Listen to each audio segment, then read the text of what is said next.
Manantitra ny Vaovao Mbs Alatsinainy sy tompovavy ary manasa ihany koa anaraka ny vaovao eto amin'ny fahitalavitra MBS.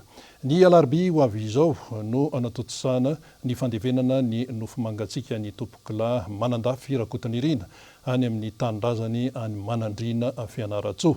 Fa mialoha an'izay dia nandrasana tetsy amin'ny lapan'ny kolotsaina sy ny fanatanjahantena ny nofo mangatsikany ary ny alahady dia tonga ny tsapalahelo sy nampahery ny fianakaviany ny filoha teo aloha sady filoha nasionaly ny antoko tiako Madagasikara Marka Ravalomanana sy Ramatoa Lalao Ravalomanana vadiny sady ben'ny tanàna ny komina Antananarivo renivohitra raha teo. Ndeha arahantsika ny momba an'izay teo amin'ny sarin'ny Mathieu Prince.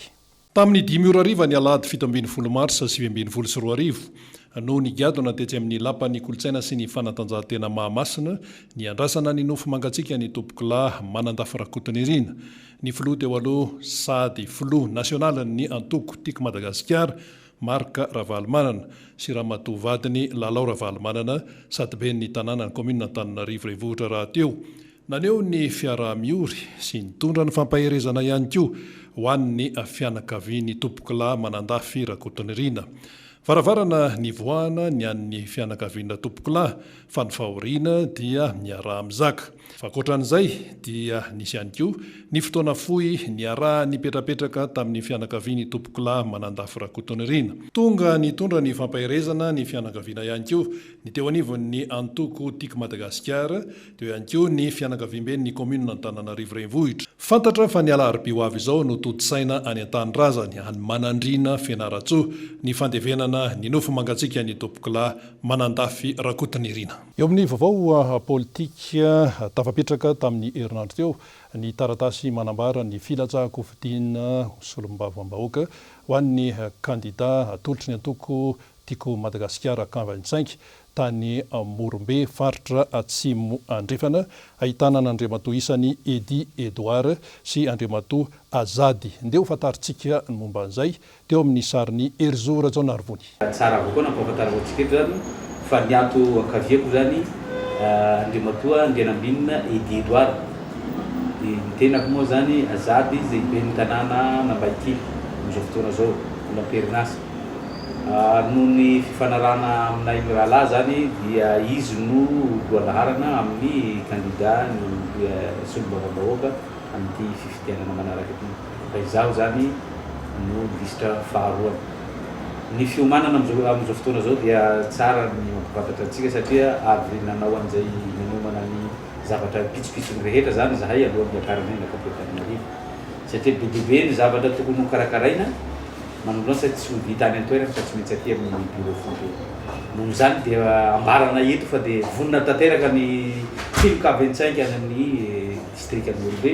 Efa misy arofanina efa omaninay hiarovan'izay alabatsy zay ataon'ny sasany zay fa io moa fananana masina izy ity fa dia hoy teo hoe mbola savy zareo angalabato fa dia anay moa entinay amin'ny finoana ihany fa dia matokisa indrindra nareo vahoaka ny Morombe district ny Morombe fa zay zao dia olona mahitsy, olona tsy tia zavatra maizina fa entinay amin'ny finoana ny ty fananana masina zay atao ty tsy zany fa ny fifidianana solombavam-bahoaka ao amin'ny district ny Morombe. Fa araka nefa fantatsika rehetra dia ny fahafito amby roapolon'ny volana May ho avy izao no anatotosana eto amin'ny tany Repoblikan'i Madagasikara ny fifidianana solombavam-bahoaka. Manoloana ny izay indrindra dia nilaza ny teo anivon'ny filan-kevitry ny fampihavanana malagasy na ny CFM fa tena zava-dehibe ny fitoniana amin'ny fiatrehana an'izany fifidianana solombavam-bahoaka izany mialoha, mandritra sy aorianan'ny fifidianana izany.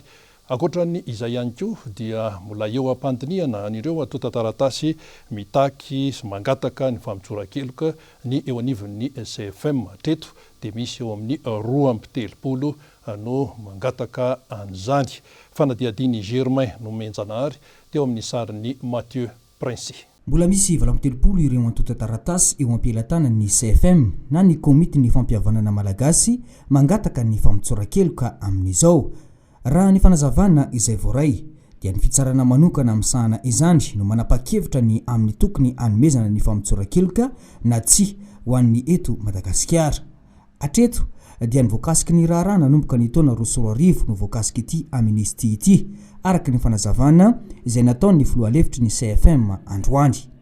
Taorin'ny famoahana ny anaran'ireo olona efatra izay efa nazo ny famitsorakeloka ny herinandro lasa teo dia efa eo ampiandrasana ny anarana manaraka mahazo izany indray ny mpikambana avy eo anivon'ny CFM na ny komity ny fampihavanana malagasy. Anisan'ny asa ankinina amin'ny CFM zany dia reny aloha no vita fa mbola misy roa ampy 30 satria izay rehetra manao fangatahana ihany izay manao fangatahana ihany amin'ny raharaha nanomboka tamin'ny 2010 ka hatramin'ny fiafaran'ny fitondrana fitezamita ny tao anelanelan'izany ihany koa nefa no azo ny CFM andraisana fanapahan-kevitra dizo ny tompony teny farany ao olobe daholo ny ao olona nalala tsara ny tantaram-pirenena sy ny zavatra rehetrarehetra niezaka tao anaty filaminana tao anaty adihevitra lalina ohatran'ireny mamoaka any fitsarandreny mihitsy ny fiezahana tady hoe ny adihevitra ary ty zao ahoany ty zavatra dia etsy ankilany dia miantso fitoniana sahady ho an'ny vahoaka malagasy rehetra ny avy eo anivon'ny CFM mba ho tony tanteraka indrindra fa manoloana ny fifidianana izay mbola ho tanterahina sy ho atrehan'ny malagasy tsy ho ela. Ny rehetra ho izy ireo no tompona andraikitra amin'ny fametrahana ny fihavanana fa tsy ny CFM iriry ihany. Ny fifidianana dia fotoana saropady ary sarobidy ka dia ny antso dia samy miaraka tompona andraikitsika mianakavy mbo fifidianana manara-dalàna ao anatin'ny fihavanana no ho tanterahantsika ka na ny kandida hijoro tsara hitanan'izany soatoavana malagasy ny manara-dalàna ohatr'izay koa ny ray aman-dreny ny ara-drazana ara-pinoana ara-panjakana ohatr'izay koa ny antoko politika itsika rehetra hifidy mba hifidy araka ny feon'ny fieritreretantsika amin'ny kalalahana tanteraka tokoa ary ny serasera dia serasera tompona andraikitra mba hivoy ny tsona hoe fahamarinana hivoy sy manabe ny olona amin'ny fandraisana andraikitra mba ho amin'izay le fitoniana izay ka dia raiso ny andraikitra fa eo no hamezana ny vahoaka ny fahefana ho amin'izay olona isolo tenana azy amin'ny resaka fanatanterahana resaka raharaha lalàna ary koa hitarika azy isolo tena azy andondona ny fahefana mpanatanteraka amin'izay rehetra ho amin'ny fampandrosoana ny fahatra misy anazy sy ny toerana misy anazy ka dia tsy kilalao tsy endrika ivelona ny fifidianana fa asa masina ho antsika malagasy dia manantena izay filaminana sy fitoniana. Eo amin'ny fampandrosoana ny tanàna Antananarivo kosa mitohy hatrany ny fanatanterahana ny vina 100 andro efa napetraka ny ben'ny tanàna ny Arivo Lalao Ravalomanana. Zava-dehibe ao anatin'izany ny resaka fanadiovana ary izay fanadiovana izay dia tsy afa-misaraka amin'ny fampandrosoana ny tanàna Antananarivo satria rehefa madio ny tontolo manodidina dia madio ihany koa ny saina. Tsy manao ambany zavatra an'izany ny ery amin'ny boriboritany fahenina ka ankoatran'ireo fanadiovana ny lakan-drano sy ny manodidina dia eo ihany koa ny fanabeazana ny olona tsirairay mba ho tia an'izay fanadiovana izay. Germain no menjanahary no mitatitra an'izany ho antsika teo amin'ny sariny Erzo Rajonarvony. Mampikaikaika ny mponina eny Ankazomanga Atsimo, boriboritany fahenina, kominina Antananarivo renivohitra ny fahantsetsema ny lakan-drano ka mahatonga ny fiakaran-drano eny amin'ity fokontany ity isaky ny fotoam-pahavaratra toy izao. Tsy ny salasala ary tonga nandray ny andraiky ny avy hatrany ireo ekipa mpanadio avy eo anivon'ny boriboritany fahenina tamin'ny fanokafana sy ny fanadiovana ny tatatra vaovao izay namboarany fokontany mba ahafahany rano maloto mikorina tsara araka ny tokony ho izy. Marina fa ao anatin'ny fanatanterana tanteraka ny vina 100 andro ho an'ny ben'ny tanàna izay tanterahiny boriboritany fahenina ny fanadiovana tatatra madinika any anaty fokontany toy izao. Nanampy ny ekipa mpanadio avy eo anivon'ny boriboritany fahenina moa ny ravitra fahadiovana sy fidiovana na ny RFD. Amin'ny mampitantana voalohany tompona araiky voalohany eto fokontany Ankazomanga Atsimo dia manolotra fisaorana sy fakasitrahana amin'ny boriboritany fahenina amin'ny fiaraha-miasa sy ny fijerena ny tanàna amin'ny ankapobeny. Anisany nahazo fanampiana fiaraha-miasa zany ny fokontany Ankazomanga Atsimo amin'ny resaka fanadiovana ny resaka lakan-drano ny kanal. Izay eto amin'ny fokotana Kasamankatsim moa dia miezaka mafy amin'ny resaka fanadiovana ny kanala sy ny tanàna ray manontolo eto amin'ny alalan'ny rafitra fidiovana sy fadiovana na antsoina amin'ilay hoe RF2.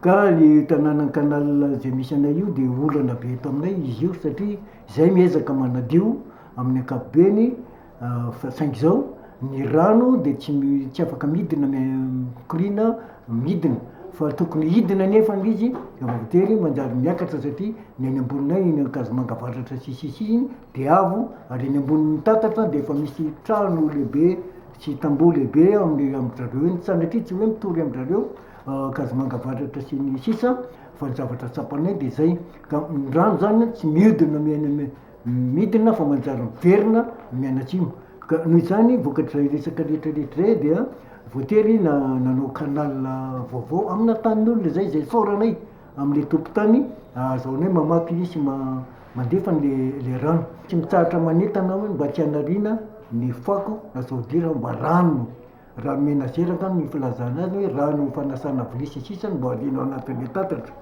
fa ny resaka akoatr'izay fako manany azo lazainy hoe akaiky ny fanarian'izao dira hanariavana ny fako izay misy amin'ny tatatra ireny. Ao anatin'le programan'asa zato andro ny be ny tanàna moa zao atao hoe Kasomanga zao asa fanadiovana sy fanalana ny fako.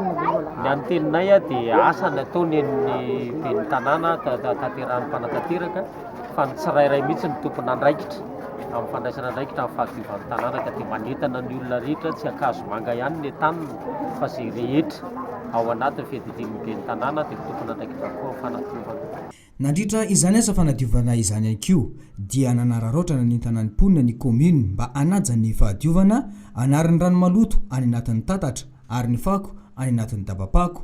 Ny commune dia manentana ny mponina ary manampy ny vokotany amin'ny fanadiovana fa ny tsirairay kosa dia manohy sy mitandro izay fahadiovana izay mba tsy ahaverymaina ny asa rehetra izay natao. Fa ivadika lafim-baovao hafa mihitsy isika amin'izao fianjakazany ny fandrosoana izao dia tsy azo atao ambanin-javatra ny fianarana ny teny vahiny, ny teny frantsay, ny teny anglisy, ny teny allemand, ny teny sinoa sy ny sisa. Ho an'ny ambomanarina eny dia misy ny olona sahirana mba te hianatra n'ireny teny pirenena ireny kanefa tsy afa-manoatra noho ny enti-manana. Misy ary ny antsoina hoe fikambanana miaha ny olona sahirana FMOS eny amin'ny faritra ambomanarina eny miara-miasa tamin'ny Messenger American English Hub amin'izay hoe fampianarana ny tanora ny teny anglisy izay ary misy mihitsy ny ivitoerana ahafahana manantanteraka izany. Tamin'ny faran'ny herinandro teo dia misy ny fampahafantarana momba an'io ary teo ihany koa ny fanolorana fitaovana informatika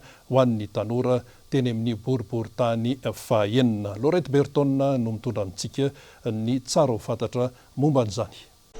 Lanonana rososona no notanterahana teny amin'ny boriboritany fahaenina commune Antananarivo renivohitra ny zoma 5 ny volana Martsa lasa teo. Voalohany tamin'izany ny fanokafana tamin'ny fomba ofisialy ny fampianarana teny anglisy iarahana amin'ny Messenger American English Club Hub miaraka amin'ny fikambanana miany olona sahirana na ny FMOS eto Madagasikara tarihan'ny profesora Rakotomalala Livamanitra. Ny Messenger American English Club Hub dia miara-miasa amin'ny firenena 20. Tamin'ny taona 2020 sy 2020 no natsangana teto Madagasikara izany niaraka tamin'ny profesora William mampiasa ny ambasady Amerikanina. Toerana maro no efa misy ny fampianarana teny anglisy eto Antananarivo ka tsy diso anjara tamin'izany ny tanora ato Ambomanarina sy ny manodidina. No marian'ny profesora fa ankatoavina maneran-tany diplôma omena ireo mpianatra nivoaka avy ao. Afaka fotoana foy anie na ho isika na ho aiza tsy maintsy miara-miasa amin'ny ireo Amerikanina ireo e satria izy no chance de monde dia miantso vahoaka malagasy zahay fa misokatra ao anazy niza te hiara-iasa aminay na ny ambanivohitra io na eto Antananarivo na iza toerana misy ianao ka vonina hiara-iasa aminay dia vonina foana zahay afaka manantona anareo any. Raha ho an'ny fikambanana FMOS kosa dia tsy mionona amin'ny fampianarana teny anglisy fotsiny izy ireo fa mamolavola ihany koa an'ireo mpianatra mba hampiasa izany ho fitadiavam-bola. Maro ny asa azo atao rehefa mivoaka ao izy ireo toy ny manao psera na ny pitaridia, ny mandika teny, ny mampianatra sy ny sisa. nanome voninahitra ny fotoana tao an-toerana ny lefitra voalohany bentanàna n'Antananarivo Andriamatoa Olivier Andrianarsoa, ny lefitra voalohany délégué-ny boriboritany fahenina Rajonary Gaston ary ny mpanolontsaina ny tanàna Lalaina Rabe Zanahary. Nanambara ny lefitra voalohany bentanàna Olivier Andrianarsoa raha nandray ny fitenenana izy fa zava-dehibe ho an'ny tanora sy ny mpianatra eto amin'ny boriboritany fahenina izao fisokafa ny fampianarana teny anglisy izao satria hanovozana fahalalana maro. Aza manaiky hoe sakatsakana tsony hoe za ohatran'izao ve ny fon'ny toerana misy anao dia ohatrany hoe tsy ahita afa-tsy izay manana fomba fijery lavitra satria eo fampilatanana daholo ny zavatra rehetrarehetra. Misy partenaire zany afaka mpianatra ny teny anglisy eto amin'ny boriboritany zany dia efa vory satria eo daholo ilay partenaire rehetra fa ny raha rindra dia hoe zavatra ohatra tsara ho fakatahaka zany ka ely any amin'ny arrondissement hafa rehetra ihany koa ka samy misitaka zany daholo ny olona rehetra any amin'ny fokotany any. Atao amintsika zao zany dia français sy ny anglais tena miasa be aloha. Dia izay zany nahatonga na hoe tapa-kevitra hoe hianatra amin'ilay anglais. Tsy sarotra ka. Eny e, izy mora hay fa mora adino. Rehefa tsy mipratike foana zany ianao dia mety ho adinodinonao ilay izy. Satria ny teny anglais moa zany ny first international language zany hoe izy langue voalohany maneran-tany. Dia izay mampiasikana hianatra anazy. Where you can spend your vacation, sit by the beach, enjoy a great meal and feel very safe. Wow, that would be nice to see. Did you take a lot of pictures? Fa ankoatra ireo tafiditra tao anatin'ny lanonana ihany koa ny nanolorana fitaovana ara-informatika sy ny connexion ho an'ny boriboritany fahenina izay nataon'ny Fondation Telma ahafahana manova fahalalana ho an'ireo tanora sy ankizy mpianatra ka ny fanindran-dalana tamin'ny fisokafan'ilay fampianarana teny anglisy ao an-toerana. Eo miresaka fampandrosoana kosa momba ny tontolo ambanivohitra dia mbola ny 700,000 malagasy no miaina amin'ny fambolena sy ny fiompiana raha ny taremarika azo farany. Magaga nefa fa mbola tsy iainan'ny malagasy hatramin'izao ny antsoina hoe fahaleovan-tena ara-tsakafo ary ao anatin'izany ny resaka fahaleovan-tena ara-bary. Ankoatran'izay ihany koa dia tsapa fa mitotongana hatrany ihany koa ny resaka hoe arikarena Vaovao ary tsapa fa mesahirana sahirana hatrany ny vahoaka malagasy ny vola ariary ihany koa dia sahirana manoloana ny vola vahiny toy ny euro sy ny dolara raha izay no raisina ohatra. Ino ary ny fanadihadiana no entin'ny Germain Menjanary teo amin'ny rindra-tsara ny Mathieu Princy momba n'izay. Raha araka ny antotanisa izay voaray farany dia ny 700 maherikely ny vahoaka malagasy no miaina sy mivelona amin'ny asa fambolena sy ny fiompiana. Saika voaresaka foana matetika eto amintsika indrindra fa ny tompona andraikitra izay voakasika ny hoe fahaleovan-tena ara-bary ho an'ny Madagasikara. Raha ny hita nefa tao anatin'ny 10 taona lasa izay dia saika miaina tanteraka amin'ny fanafarana vary avy any ivelany Madagasikara. Raha araka ny hitantsika amin'ny sary eto, sary izay navoaka ny tranokala iray izy ity dia ny faritra miloko mena dia mihinam-bary fa tsy mavelo tena ara-bary, izany hoe betsaka aloha ny vary voleny ny vary hohaniny. Ireo faritra miloko mavo kosa no manana ambombokatra omenareo faritra mena ireo. Raha araka ny angom-baovao izay natao hatrany dia 4 millions de tonnes ny filan'ny malagasy rehetra vary isan-taona. Raha ny antotanisa eo am-pelatanana dia tsy ampy 4 tonnes eo isan-taona, izany hoe mihinam-bary hatrany amin'ny 2,1 tonnes isan'andro ny vahoaka malagasy. Tsy mitsahatra mitotongana ny arikarena ho an'ny Madagasikara. Miaina ihany koa ny fampiofanana sy ny fanampina ireo tantsapamokatra eny ifotony. Raha araka ny tatitra iray vaovao avy amin'ny banky iraisam-pirenena izay nanovana fanadihadiana dia hita fa ny 100,000 ny olombelona no miaina anaty fahantrana faratampony nanomboka ny taona 2012. Araka ity tatitra ity dia i Madagasikara no mitana ny laharana voalohany amin'ny fahantrana maneran-tany izay napetraka ho lokomena mihitsy eto amin'ity sary ity. Mbola ezaka goavana arak'izany ny avotany Madagasikara ary mitaky ny fandraisana andraikitra avy amin'ny rehetra izany indrindra fa ho an'ny tompon'andraikitra isan'ambaratonga izay voakasika. Fanontaniana mipetraka arak'izany ny hoe inona no tena olana ho an'ireo malagasy 700 mahery ireo izay tsy mavelo tena no tsy mahasana ny filambary eto Madagasikara akory. Fakotrany hoe resaka tsy fahavitatena ara-tsakafo dia misy ihany koa ny olana hafa izay mampikaikaiky ny vahoaka malagasy amin'izao fotoana izao, na ny any ambanivohitra na ny an-tanin'an-dehibe dia tsy ninona zany fa ny tsy fandriampahalemana, tsy ela fa vao androany maraina no nisina fanafiana mitambasy tetsy andranona ohatra Itosy.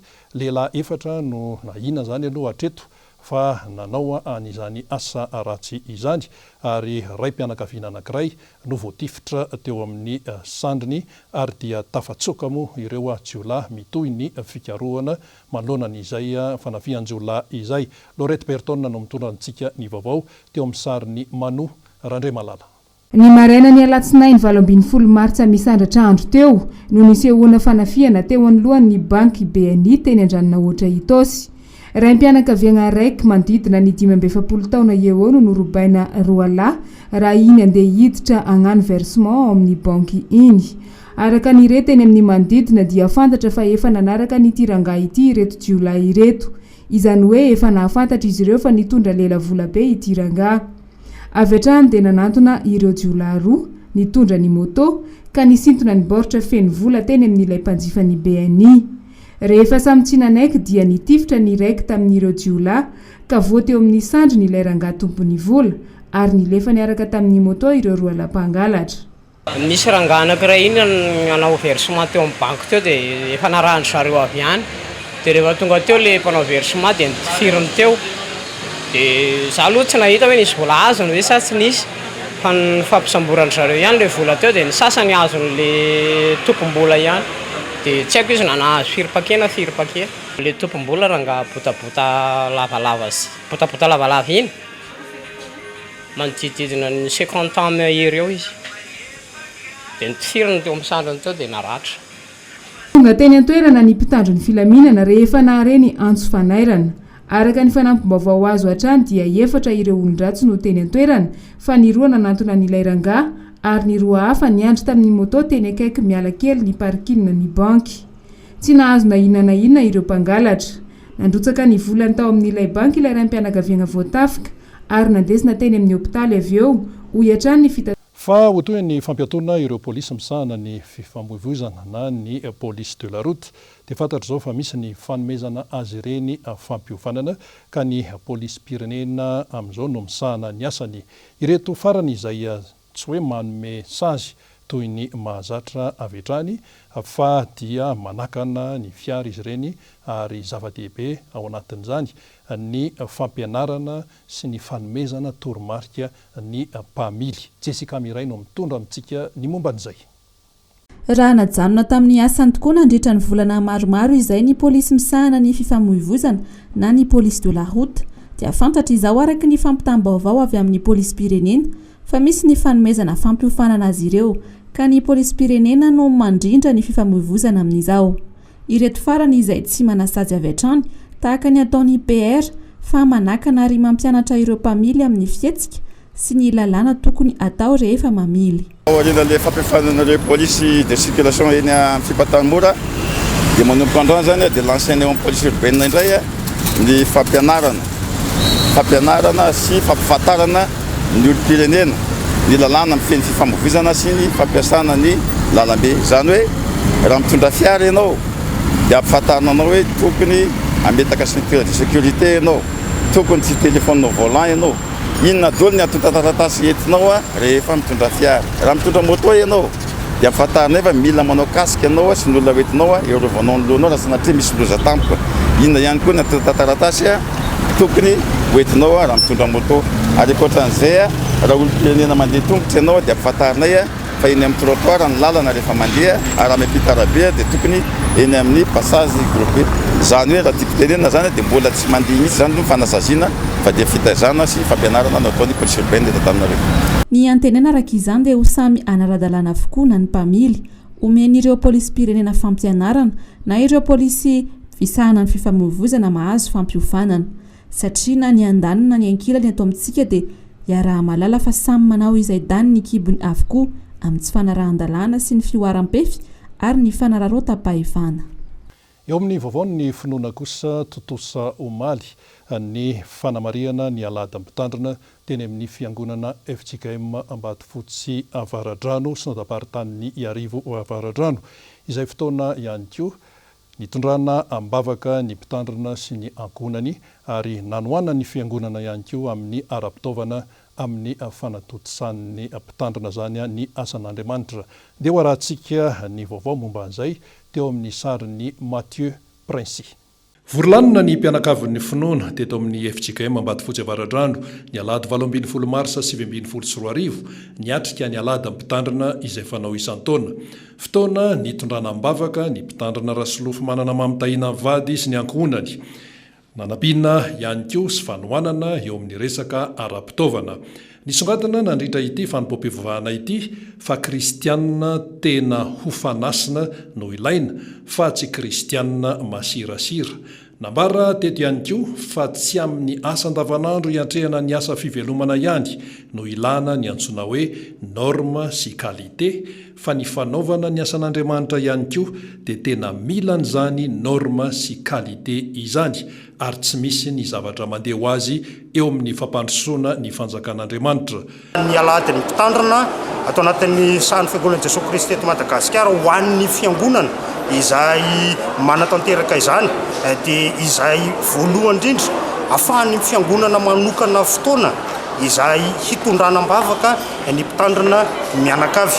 Ary zay zava-dehibe satria matetika ny mpitandrina no angatahan'ny olona foana hoe eto ambavaka zay pasteur misy zavatra ohatran' zao pasteur fa izay fiainan'ny mpitandrina dia ny fialady mpitandrina tahaka an'izao no hisehoana mivantana amin'izay fiaraha-amin'ny fiangonana manatanteraka izany fiaraha-mitondram-bavaka ny mpitandrina izany. Feno fito taona amin'ny volana May ho avy izao ny nitondrana ity mpitandrina ity ny FJKM Ambatofotsy Avaradrano ary ankoatran'ireo asa fampandrosoana ny fanjakan'Andriamanitra dia zava-dehibe miandry ny anamariana ny 50 taona amin'ny taona 2020. Tsara ny mampahatsiahy fa zanaky ny LMS London Missionary Society ny FJKM Ambatofotsy Avaradrano talohan'ny nitsanganan'ny FJKM tamin'ny fomba ofisialy ny taona 2019 tany Tomasina nandritra ny sinoda lehibe voalohany.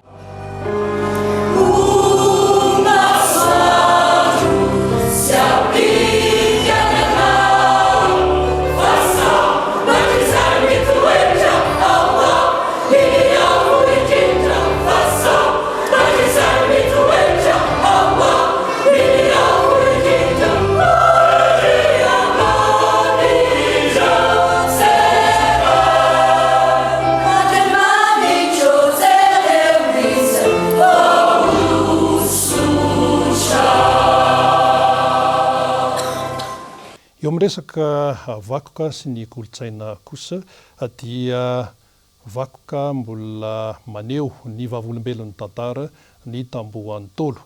Eny Avaradrano eny dia ahitanan'izy io mbola maromaro ihany. Zava-dehibe ny fiarovana an'izy ireny ary tsara pitaina amin'ny taranaka aty aoriana ny sarobidiny. Dia hoarahantsika ny momba an'izay teo amin'ny sarin'ny Mathieu Princy. Vakoka anankiray tsy azo amavanina ary tena manana ny lanjany kanefa somary tsy mampiraika ny maro amin'izao fotoana izao ny tamboho Antolo. Efa 200 taona mahery no nisian'izy ireny ary mbola mijoro ny akamaroany ankehitriny. Anisany ahitana ny tamboho Antolo amin'izao fotoana izao ny eny amin'ny faritra Avaradrano toy ny eny Ambatofotsy, Manandrina Avaradrano, ny eny Lazaina. Zava-dehibe ny fiarovana itony vakoka itony. Eo koa ny fampitana amin'ny taranaka teoriana, ny tantara sy ny mahazava-dehibe ny vakoka. Manana andraikitra amin'ny fiarovana azy ireny ny fokon'olona eny fotony amin'izay fiarovana ny tambohon'ny Tolo izay. Zany hoe ny tantaran'izy io zany misy tantaran'izy io. Tamin'ny andro ny mpanjaka Ralambo no netombohan'ireo tambohon'ny Tolo izay misy amin'ity vohatra sy fokontany Ambatofotsy ity. Ary raha malala fa ny fokontany Ambatofotsy zany tena onenan'ny tamboho. Noho izany mahasaro-piaro anay eto amin'ny fokontany Ambatofotsy ny fandravandravana ny ino misy teo ny tamboho saram'izao. Tsy dia kenay loatra zany satria reny ny vakoka anankiray zany iarahan'ny taranaka faramandimby mahita raha ampitso raha afaka apitso any Irinany.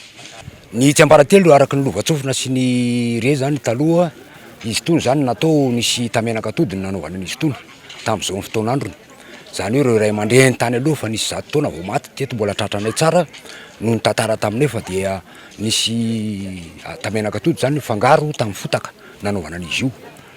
Araka ny fanadiadiana dia tsy tafita amin'ny taranaka ankehitriny ny teknika sy ny tsy ambaratelo ny fanaovan'ny ray aman-dreny tany aloha ny tambohon'ny tolo.